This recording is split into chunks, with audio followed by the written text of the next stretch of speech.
what your ego wants you to manifest for yourself is different from what your soul desires.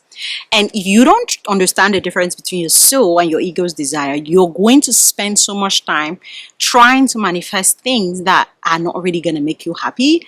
And this is where most people are like, oh, manifestation, it's all about self, it's all about the ego, and you're trying to manifest things you want for yourself and not the things that what God wants for you. Therefore, it's demonic and it's not good and all of that.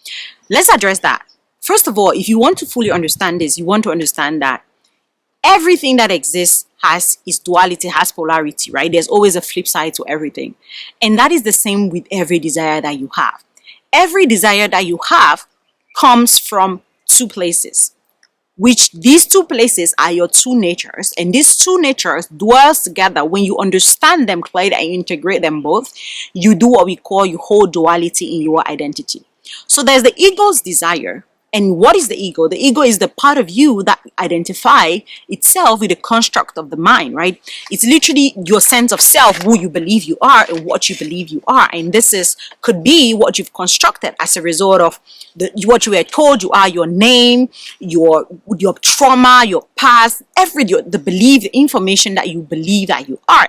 It's literally a construct of the mind, of how self identify itself according to the mind. Then there's the real you, which is the spiritual you, or the real you, or the soul, what some people call the soul. And this is literally who you truly are at the core. And this is the part of you that is connected to God, that is a fractal of God, that is born of God. This is a part of you that is whole, never cheat, never completed. And in you live these two identities. I'm not going to say part. And it's not like it's separate, but it's just that your mind creates something to tell you who you are that is different from who you really are.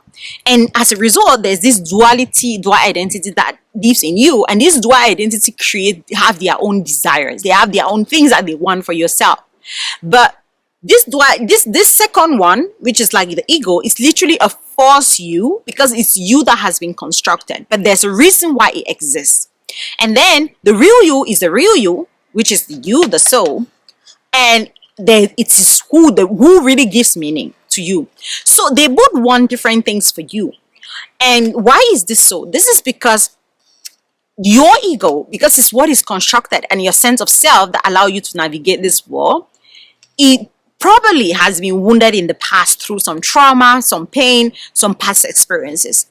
And your ego being wounded, it has its own desires, right? If it is wounded, and its desire is to make it feel like it belongs, it's safe, it can be seen, and like have a place in this world. While your soul is the main core desires is really for it to do and fulfill the purpose why it came on this earth in the first place.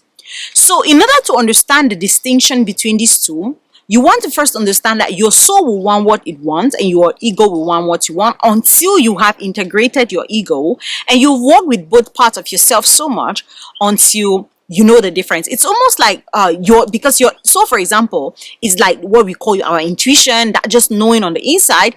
Why that's its own voice, why the voice of your ego is your mind, right? So the voice of the ego is the mind, the voice of the soul is intuition, or the spirit, the voice of the spirit. So having these two parts of you, your ego wants things that it wants because it wants to feel like it wants to actually add to its sense of self and feel like it belongs in this world. Why your soul wants what it wants? Because it wants to fulfill its purpose. And when you understand the difference between the two desires, it's going to change the way you manifest, and it's going to change how you feel after your manifestation. And you're going to stop seeing like, oh, manifestation is demonic, because you're just manifesting what your ego wants, and it's all about what you want, when innately it's actually what God wants for you. Now, this is the thing. Your ego's desire are things that has to do with your soul and your intuition. And this is the things that is your ego wants peace. Sorry, your soul will want peace. It will want fulfillment, and it will want abundance. And your soul innately doesn't want for example, safety, to be seen, to be heard, to belong, because it already has all of that and it doesn't need that. It has never felt insecure. But your ego on the other side wants to be seen, to be heard, to be validated, to be understood, to be celebrated. It wants power, it wants control, it wants success, it wants all of these. because it feels that with that these things, its sense of self is going to be better. It's going to be perceived better. It's going to belong. It's going to be accepted and all of that. So this means that when you want something, when you desire to manifest something, for example, you desire a car in itself is not an ego or soul desire. What really makes it a ego or soul desire is the intention behind the car. So how you know if it's a soul desire is like, but why do I want this car? And when we are asking this question, you don't want to have a prejudgmental of, oh, no, it should only be the soul, and let your ego, which is the mind, to actually construct just without judgment, just observe, like, why do I really want this car? I want this car because I want to feel comfortable. Why do I want to feel comfortable? Because, well, I want to feel like I'm better than other people. Like, I want to have a higher status in the society. I want to blend in with certain class of people. Now, when all of that is happening, you start realizing that, hey, this is from the ego, because the soul doesn't need all of that. The soul doesn't want all of that.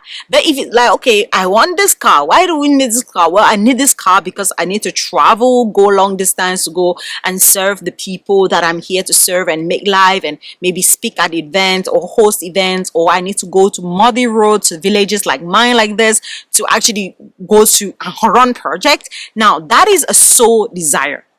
So what makes it an ego desire is not really the thing itself, is the intention behind it.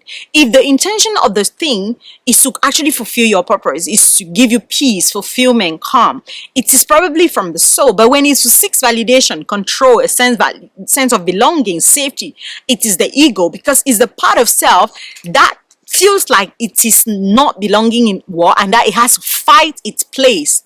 It has to fight its place. It has to prove its worth. It has to kind of like do things to earn its own existence.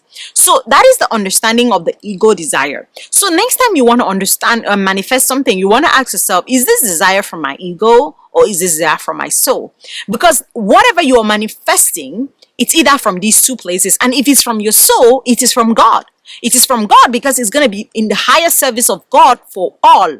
For example, I'm desired to be very, very, very wealthy financially. Why? Because I want to take care of so many people, because of the project I have to carry, and that is for the highest good of all. So that desire in itself for wealth is not an ego desire. But if I want to be wealthy, the intention, like it was before, was, oh, I want to prove someone wrong. I want to prove that I can, to myself and to others. I want to make other people wrong, and I will show it, like, I want to feel like I belong, and buying a car to belong in a certain group, living in a house to belong in a certain group.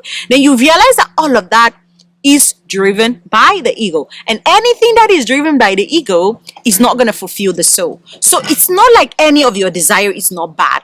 It's not like the ego's desire is better than the soul's desire. What makes it better or good or bad, as I always say, is about how you integrate. If you can literally just understand the ego and use the ego as a servant to serve the soul's desire, then you're going to be able to manifest anything in this lifetime. And this is one manifestation principle people don't tell you. It's not enough to visualize, to do your inner work, but healing your ego and actually align your ego to actually anchoring it and allowing it to fuel you to actually achieve the soul desire is where you're going to create impact. For example, if your ego desires to be seen, or if it desires to feel like it belongs in a group, right? Then you can use that to actually go to those groups and pitch yourself to people regarding your soul's mission. Like maybe they want to join your NGO or something. So it's all about integrating. None of this desire is really innately good or bad, but all of it is really just about is it the soul leading? Because if the soul is leading, if that desire is your soul desire, then it's a godly desire. And if it's a godly desire, then yes, you definitely should manifest it. You should materialize it. It should be what you have, because it's part of your calling. It's part of your purpose. So we're going to stop demonizing and be like, oh, it's not good. You shouldn't be manifesting. No, you should be manifesting your soul desire, because it's what God wants for you. It's what soul has for you. And it is what God himself has created you to have.